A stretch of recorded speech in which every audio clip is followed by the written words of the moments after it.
What if I told you that a potential play-in team has shorter odds to win the title this year in the NBA than a 2 seed?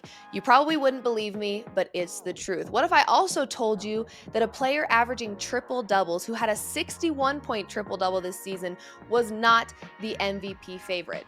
You probably wouldn't believe me, but it is true. This season in the NBA has been extremely competitive, especially in the Western Conference. With just a week left of regular season play, the 5th seed through the 8th seed in the West all had the same record, meaning the play-in teams were up for grabs with just a week left in the season. We don't see that very often.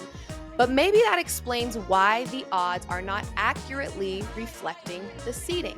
Outside of OKC, who has been dominating in the Western Conference all year and pretty much solidified their 1 seed pretty early in the season, the standings have looked different in the Western Conference every single week, which probably results in bettors feeling a little conflicted as we get closer to the playoffs. Out east, it's been a little bit more clear that there's 2 teams dominating out there. You've got the reigning champions in the Boston Celtics and a super hot Cleveland Cavaliers team, arguably the hottest team in the East. But the reigning champs still have shorter odds than the Cavs to win the title.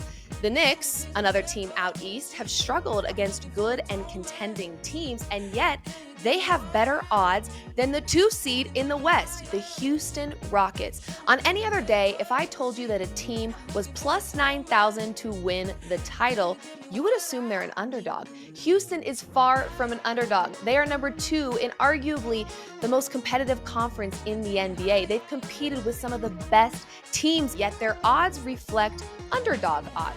So maybe instead of being confused by their odds and why they are the way they are, let's take advantage of it.